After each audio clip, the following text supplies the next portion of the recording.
Brain की beauty बहुत ज़रूरी है, लेकिन उससे भी ज़्यादा ज़रूरी है मन की ब्यूटी और तन की ब्यूटी। जब हम देखते हैं कि ब्रेन की ब्यूटी पर व्यक्ति कार्य कर रहे हैं, लेकिन ब्रेन की ब्यूटी में सिर्फ एक तरह की ब्यूटी यानी दिमाग को बदलने में अब लोग सक्रिय हो गए हैं। शिक्षा तो ले रहे हैं, लेकिन शिक्षा अधूरी शिक्षा ले रहे हैं। अधूरी शिक्षा क्यों कह रही हूँ? क्योंकि हम एक तरह की यानी हम लिटरेसी की तरफ तो हम जा रहे हैं। शैक्षिक योग्यता अब बच्चे लेने लगे हैं, जो कि बहुत अनिवार्य है। किसी भी चीज़ से संसार बहुत ज़्यादा ज़रूरी है। किसी भी चीज़ को जाने या ना जाने, यदि शैक्षिक संपन्नता आपके पास है तो आप जीवन में बहुत कुछ प्राप्त कर सकते हैं। लेकिन केवल शैक्षिक पाने के बाद आपके ब्रेन का सक्रिय होना ज़रूरी है। सक्रिय का मतलब ये कि ठीक है, किताबी ज्ञान तो है, लेकिन किताबी ज्ञान के बाद जो आपका अंदर का ज्ञान है, अंदर का ज्ञान क्या कहता है?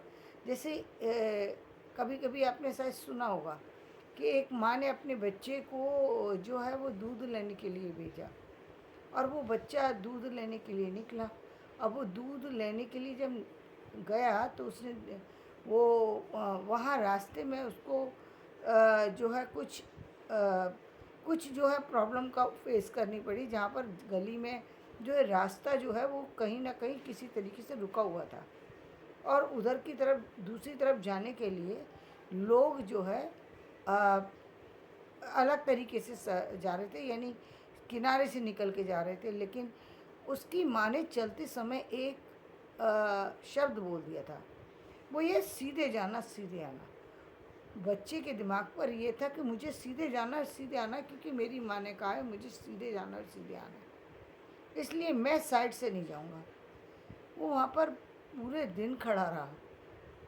जब माँ परेशान हो गई कि क्या हो गया, मेरा बच्चा गया था दूध लेने, अभी तक नहीं लौटा, और वो इस बात के लिए इस उसमें था, इस चीज़ को देख रहा था, उस कार्य को होते हुए देख रहा था जहाँ वो गड्ढा भरा जा रहा था, उन मजदूरों को काम करते हुए देख रहा था कि जब ये गड्ढा भर जाएगा तब मैं इसे पार करके और मैं जाऊँगा। माँ पहुँची। माँ ने पूछा कि बेटे मैं तुम्हें परेशान हो रही थी, तुम दूध लेकर के लौटे क्यों नहीं? तुम तो सुबह से आए और मैं परेशान हो रही थी कि क्या हो गया। तो उन्होंने कहा कि माँ आप, ये सारे लोग अपना काम कर रहे हैं, तुमने क्यों नहीं किया? बोले माँ आपने कहा था सीधे जाना और सीधे आना, तो ऐसी शिक्षा को नहीं पालन करना कि सीधे जाना और सीधे आना। माँ ने कहा था सीधे जाना सीधे आना, लेकिन यदि कोई प्रॉब्लम है तो उस प्रॉब्लम का सॉल्यूशन ढूंढना, ये थोड़ी कि वहीं पर खड़े होकर सिर्फ उस गड्ढे को भरने का इंतज़ार करना। वो तो वहाँ मजदूर थे, काम कर रहे हैं, ठीक है काम कर रहे हैं, और हो सकता है कि शाम तक बढ़ जाए, 1 घंटे में बढ़ जाए या 2 घंटे में बढ़ जाए, लेकिन ज़िंदगी के गड्ढे केवल घंटे 2 घंटे में नहीं भरते। उसके लिए बहुत लंबा समय का इंतज़ार भी करना पड़ेगा। तो क्या व्यक्ति वहीं पर खड़ा रहे? क्या उस वक्त का ही इंतज़ार करता रहे जिस चीज़ के लिए उसने तैयारी की, जिस रास्ते पर चला सिर्फ वहीं पर खड़ा रहे? क्या उन्हीं इंस्ट्रक्शंस को फॉलो करना है जो पेरेंट्स बता करके गए हैं या लोगों ने बताए? जैसे कि एक समय था जबकि बहुत सारी सी चीज़ें ऐसी थी समाज के अंदर जो कि नहीं होने चाहिए थे, वो हो रही थी। क्यों हो रही थी? क्योंकि पुराने रूल्स रेगुलेशन ऐसे हैं जहाँ पर चीज़ों को मना किया गया था। लोगों को जो है शिक्षा से वंचित, स्त्रियों को शिक्षा से वंचित रखा गया, और बहुत सारी सी ऐसी कमियां हैं समाज के अंदर जिसको अलग दूसरे उसमें हम बताएंगे। तो बहुत सारी ऐसी चीज़ें जहाँ पर इंस्ट्रक्शंस दी गई हैं कि ये नहीं होना चाहिए। या एक तरीके से हम ग्रामीण समाज की बात करें तो ग्रामीण समाज भी शैक्षिक समाज से एक अलग ही रूप में समाज के सामने लाया गया। या हम निम्न वर्ग की बात करें तो उसको भी समाज ने एक एक जो है तरफ कोने पर खड़ा कर दिया था। क्यों खड़ा कर रखा था? क्योंकि उन्होंने कहा कि ये इसमें आपका आना वर्जित है, आपके आने से ये समाज खराब हो जाएगा, या ये भाग्य में लिखी हुई चीज़ें हैं, ये हर व्यक्ति को नहीं मिल सकती। तो कुछ चीज़ों से हमने दायरे बना दिए थे, इसलिए वो नहीं मिल पा रही थी। तो वहाँ उन दायरों को तोड़ करके आगे कैसे निकला जाए, ये व्यक्ति को खुद सोचना पड़ेगा, बढ़ना पड़ेगा। तो ये पहली तो शैक्षिक में जो ब्रेन एक्टिविटी करनी है वो तो करना ही करना है, उस पर तो काम करना ही है।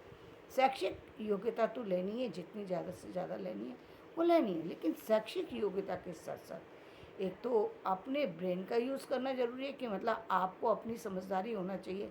जब आप पूरी उम्र हो गई, बहुत सारे लोग ऐसे हैं, बहुत सारे बच्चे ऐसे हैं जो केवल लिटरेट हैं, कुछ नहीं है, केवल उन्हें किताबी कीड़े हैं, जिनको जो कुछ बता दो बस वही करते हैं, उसके बाद कुछ नहीं कर सकते। यदि चाहे उनको किसी भी फील्ड में भेज दीजिए, चाहे इंजीनियर बना दीजिए या कुछ भी बना दीजिए, लेकिन वो अपने उस किताबी ज्ञान से अलग कुछ बता नहीं सकते, कुछ समझा नहीं सकते, कुछ एक्सप्लेन नहीं कर सकते, कुछ कर ही नहीं सकते।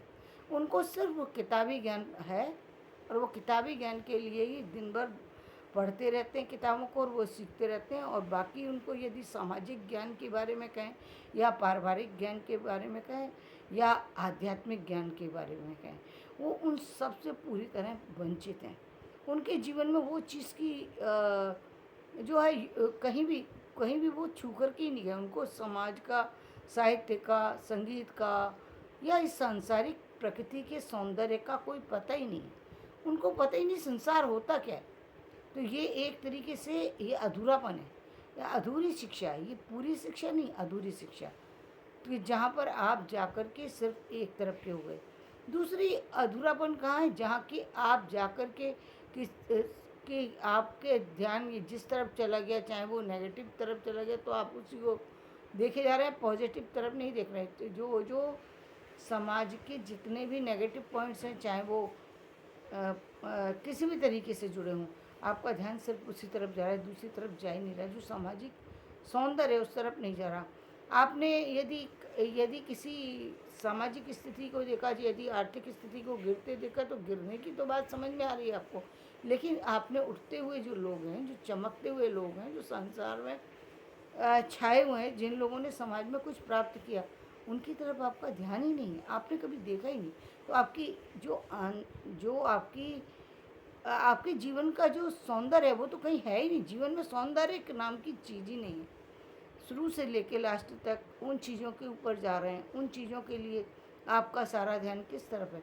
दूसरों की तरफ, अपनी तरफ नहीं है, अपने आप को बढ़ाने पर नहीं है, अपने सौंदर्य को बढ़ाने पर नहीं। सौंदर्य तब बढ़ता है जब आप किसी चीज़ में खूबसूरती देखते हैं, या एक चीज़ से दो चीज़ कर सकते हैं, दो से चार भी कर सकते हैं। आपने ठीक है, एक व्यक्ति ने आपको सिर्फ एक मान लीजिए एक टेबल बनाने का सिखाया, एक चौकोर टेबल बनाने का सिखाया, लेकिन वहीं एक कारीगर ऐसा है जो जिसने चौकोर भी बनाई, फिर गोल भी बना दी, फिर को फोल्डिंग भी बना दी, फिर उसने कुछ और भी तरह से उसने एक ही टेबल के इतने रूप दे दिए कि लोगों के पास इतने ऑप्शन मिल गए।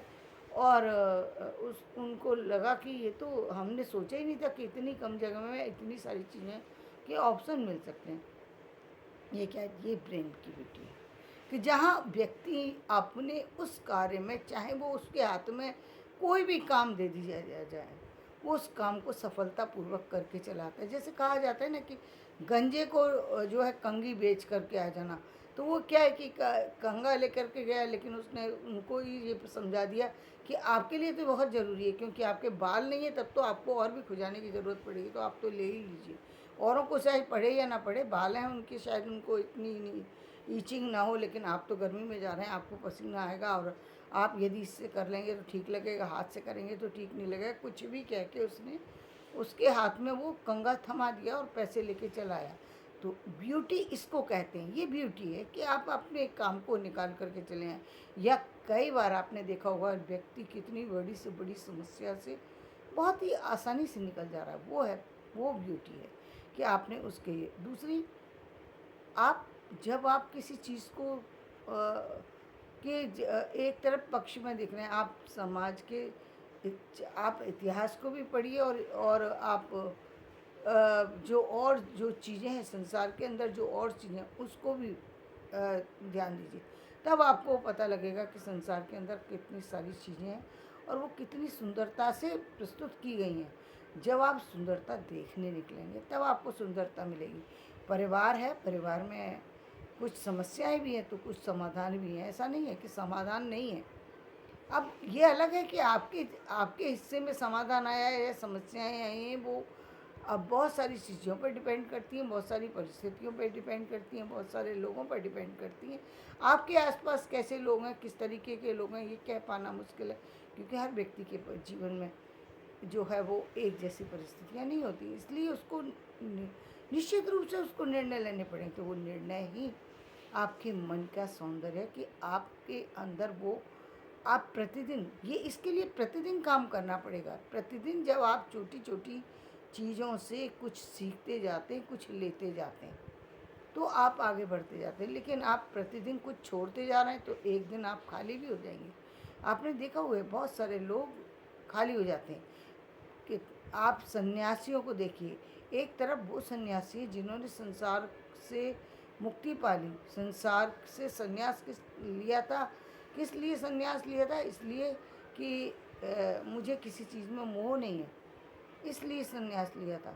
लेकिन संन्यास लेने के बाद उनके पास जो ज्ञान है, उस ज्ञान की का जो सौंदर्य है, जो ज्ञान की सृष्टि है उनके आसपास, वो वो वो भी एक अलग ही तरह की ब्यूटी है। वो सामान्य में नहीं मिलेगी, वो विशेष ही चीज़ों में या विशेष दृष्टि से ही मिल सकती है।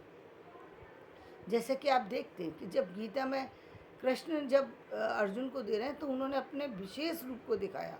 विशेष रूप को दिखाने का कारण ये था, विशेष दृष्टि भी दी, क्योंकि इतना बड़ा इस तरीके का भव्य रूप व्यक्ति देख नहीं सकता, डर जाता है। कभी एक सामान्य जब फिल्म हम देखते हैं, एक सामान्य फिल्म के आते आते यदि कोई ऐसा दृश्य आ जाए जो कुछ अलग हो, तो उस दृश्य से भी व्यक्ति भयभीत हो जाता है। जिसमें तो वो पूरी सृष्टि को, पूरे ब्रह्मांड को दिखा रहे हैं, और उस ब्रह्मांड में ये दिखा रहे हैं कि ये सारा संसार जो है, जिसको तू जागृत अवस्था में देख रहा है, ये देख रहे हैं कि ये सारे व्यक्ति जीवित हैं, वो सारे के सारे मरे हुए हैं और वो मेरे मुंह में ही समाने वाले हैं, यानी सब लोगों की मृत्यु तय है। इस रूप को उन्होंने वहाँ पर प्रस्तुत किया। महाभारत जब हो रही है तो कृष्ण ने जो रूप दिखाया वो उसमें उन्होंने ये बताया कि मैं तो तुम्हारे लिए ये तुम्हारे हाथों से या तुम्हें इस चीज़ का श्रेय देना चाहता हूँ कि तुमने जो है युद्ध लड़ा, महाभारत का युद्ध तुमने लड़ा। और महाभारत यानी महान तरह की लड़ाई, एक ऐसी लड़ाई जो जिसमें राज परिवार को दर्शाया कि जिस राज परिवार में सिर्फ एक धृतराष्ट्र अंधे नहीं है, बल्कि सारे के सारे अंधे हैं, सारे अंधे हैं। और जहाँ जब भी जो भीष्म पितामह को सर की सैया पे सुलाया गया तो उसका कारण ही यही है। देखिए, व्यक्ति को एक गोली मार दी जाए, 1 मिनट में व्यक्ति खत्म और फिर उसका दर्द खत्म हो जाएगा, क्योंकि 1 मिनट में मुक्ति मिल गई। लेकिन एक दर्द ऐसा है जो सर की सैया पर सुला करके रखा गया, ताकि वो हमेशा ये महसूस करते रहें कि तकलीफ़ क्या होती है, क्योंकि उनके सामने सब कुछ अधर्म हो रहा था, लेकिन उन्होंने कभी अधर्म को रोकने की कोशिश नहीं की। कि वो सब बीच में प्रतिज्ञा का तो पालन कर रहे थे, धर्म का तो पालन कर रहे थे, लेकिन ये कैसी प्रतिज्ञा कि जहाँ आप अंधकार में सब कुछ होने देंगे और आप न्याय के लिए आवाज़ नहीं करेंगे। तो जब आप आवाज़ नहीं करेंगे तो इसी तरीके से भीष्म प्रतिज्ञा होने के बाद भी भीष्म को जिस तरीके से सर की सैया पे सोना पड़ा, वैसे ही लोगों को भी सोना पड़ता है। तो निश्चित रूप से उन्होंने उस चीज़ को दर्शाया। तो ये क्या था, ये व्यक्ति के उस चीज़ का है परिणाम, जब जब ईश्वर ने उस चीज़ को व्यक्त किया कि जब जब अधर्म होता है तब इसी तरह की स्थितियाँ घटती हैं। कोई ना कोई व्यक्ति तो आता है जो अन्याय करने वाले व्यक्तियों का विनाश करता है। तो विनाश के लिए अर्जुन को उन्होंने बनाया कि अर्जुन, तुम इनके विनाश के लिए पैदा हुए, तुम्हारे ही हाथों से इनका विनाश होना तय है। तो इसलिए अर्जुन ने धनुष उठाया और फिर वो अपना युद्ध लड़ने लगे। क्यों तो ये थी ये अर्जुन का। तो लेकिन ये सब कब आया, ज्ञान कब प्राप्त हुआ? जब दिव्य दृष्टि से दिखाया गया, जब दिव्य दृष्टि अर्जुन को दी गई, तब अर्जुन उस रूप को देख पाए। वरना अर्जुन के अंदर वो अपनी आंखों को बंद करने लगे और कहने लगे अपने रूप को इसको बंद कर लो, नहीं देख सकता मैं। इतना कष्ट में जीवन नहीं देख सकता कि हर व्यक्ति जो है वो आपके अंदर समा रहा है, वो आपका इतना भव्य रूप में नहीं देख सकता। तो ये जो है ये एक विशालता है, ये एक अलग सौंदर्य है, ये एक अलग दृष्टि है जिसके लिए दिव्यता का होना जरूरी है। ये दिव्यता प्राप्त क्या होती है? जब आपके अंदर ब्रेन की ब्यूटी होती है, जब आपके अंदर मन की सुंदरता होती है। मन की सुंदरता अपने आप नहीं आ जाती, लानी पड़ती। जब आप अच्छी चीज़ों को देखना शुरू करेंगे तो आपके पास वही चीज़ जमा होती चलेंगी। यदि आप खराब चीज़ों को देखना चलेंगे तो वही आपके पास संचित होती जाएंगी। इसीलिए कहा गया कि सही लोगों के साथ होना बहुत ज़रूरी है। यदि गलत लोगों के साथ चले गए तो फिर सब कुछ नष्ट होना ही है, फिर अब उसमें कोई कुछ कर ही नहीं सकता। तो वो निषिद्ध है। और फिर इसके बाद सबसे जो मुख्य वो है तन का सौंदर्य। तन का सौंदर्य का किससे जुड़ा हुआ है? आपके स्वस्थ रहने से। पहले तो स्वस्थ रहना जरूरी है, फिर आप बाहर की ब्यूटी को तो आप तब संभालेंगे जब आपके अंदर का शरीर स्वस्थ होगा। बाहर बहुत सुंदर है शरीर, लेकिन जब कोई बीमारी लग जाती है, वो शरीर चाहे कितना भी सुंदर हो, उसके अंदर सुंदरता को प्रदर्शित करने के लिए ना तो कोई अंदर का वो कोई उत्साह रह जाता है, ना ही व्यक्ति कर सकता है। जब अंदर बड़ी बड़ी बीमारियों से जूझ रहा है तो वो सौंदर्य को कैसे प्रस्तुत करेगा? तो पहले आपको स्वास्थ्य के लिए भी सजगता बरतनी है। आपको पता होना चाहिए कि क्या खाना है, क्या पीना है, कब खाना है, कब पीना है। ये नहीं कि जब भी मन आया खाना शुरू कर दिया। आज तो बहुत बड़ा आश्चर्य होता है मुझे कि कैसे डॉक्टर हैं जो ये कहते हैं हर 3 घंटे बाद खाते रहिए। अरे पेट ना हुआ कोई? हर 3 घंटे बाद यदि व्यक्ति खाता ही रहेगा तो वो डाइजेशन का सिस्टम डिस्टर्ब नहीं होगा, और डिस्टर्ब है लोगों का।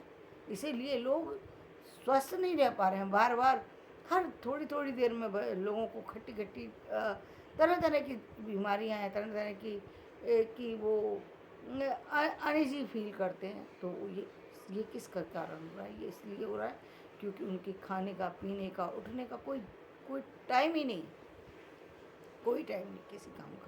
जब चाहे, जो चाहे, जैसे चाहे काम करें। तो ये बहुत गलत है।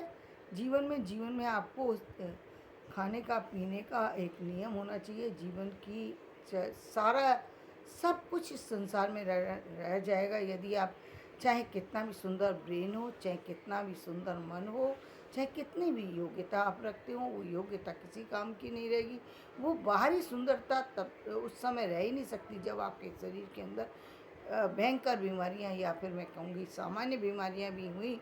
और यदि आप उस सामान्य बीमारी से भी यदि उठ नहीं पा रहे हैं, यदि हम बहुत बहुत बड़ी बीमारी नहीं है कि अर्थराइटिस या फिर हम कहें फीवर भी होता है, तो व्यक्ति के लिए बहुत बड़ी बीमारी, नाम बहुत बड़ा नहीं है, लेकिन बीमारी तो बीमारी है जो कि आपको उठने नहीं दे रही है, आपको खाने नहीं दे रही है, आपको असहज बना रही है। आप चल नहीं सकते, आप किसी से बात करने में आपको इंटरेस्ट नहीं है, लेकिन व्यक्ति सो भी तो नहीं सकता। एक सीमा तक ही सो सकता है, या एक सीमा तक ना भी सोए। यदि मैं कहूँ कि आप किसी को छूट मिल गई कि कह दो कि भाई आप 24 घंटे सो सकते हो, तो भी व्यक्ति मजबूरी में सोता ज़रूर है। बीमार है तो सोएगा, लेटना ही पड़ेगा। शरीर में शक्ति नहीं है, चलने की शक्ति नहीं है, तो व्यक्ति अशक्त है, चल नहीं सकता। लेकिन तकलीफ के कारण से उसका शरीर जो है ना कहीं उसको अंदर से हिला रहा है, अंदर से चोट दे रहा है कि पहले क्यों नहीं जागे, पहले क्यों नहीं देखा कि ये शरीर है, इसको स्वस्थ रखना है। बाकी सारी चीज़ों पे ध्यान दिया, ये शरीर पे ध्यान देना जरूरी है। क्या खाना है, क्या पीना है, दूसरों के कहने से नहीं, आप खुद से देखो। आपका डाइट होना चाहिए। आपको पता होना चाहिए कि मुझे 4 रोटी खानी है या 5 रोटी खानी है। अब ये थोड़ी कि आ गया, जितना खाना सामने आ गया उतना पूरा ख़त्म करना है, चाहे कितना भी। और पहले खाने की थाली है, देखेंगे नहीं, जितना मिल गया आप उतना लिए जा रहे हैं एक साथ। कभी कभी तो बहुत ही आश्चर्य होता है लोगों को देख के, ऐसा लगता है कि क्या कर रहे हैं ये लोग? ठीक है, एक उम्र में हम मान भी सकते हैं कि जो 16 से लेकर के और जो 25 साल की उम्र होती है, वहाँ पर एक ऐसा होता है जहाँ बच्चों की बॉडी बन रही होती है, तो सारा का सारा जो शरीर, जो भोजन है वो उसमें चला जाता है। कई बार महिलाएं जो हैं वो माँ बन रही होती हैं 30 साल तक की एज में, तो वहाँ उन बच्चे को फीड कराने के लिए भोजन की आवश्यकता है। ठीक है, आप ज़्यादा खा रहे हैं, लेकिन उसके बाद क्या? उसके बाद तो आपके जीवन के खाने का एक तो कुछ तो होना चाहिए कि केले मिल गए तो 20 खा लिए, रोटी मिल गई तो 20 खाना शुरू कर लिया, तो आपकी बॉडी है ये कोई वो नहीं है। तो आपको खान पान का ध्यान रखना बहुत ज़रूरी है। इतने सारे खान पान के जो लोग संभाल कर चलते हैं, उसके बाद भी बीमारियां लग जाने का, उसके बाद भी संक्रमण हो जाने का, उसके बाद भी समस्याओं में घिर जाने की जब चीज़ें हो जाती है, तब उसके बाद भी स्वास्थ्य कई बार ख़राब हो जाता है। तो जो लोग इस तरीके से रहते हैं उनके स्वास्थ्य का क्या होगा? उनको निश्चित रूप से इस पर ध्यान देना चाहिए और समझ कर चलना चाहिए। धन्यवाद। मेरा वीडियो पसंद आए तो इसे लाइक करें, शेयर करें, सब्सक्राइब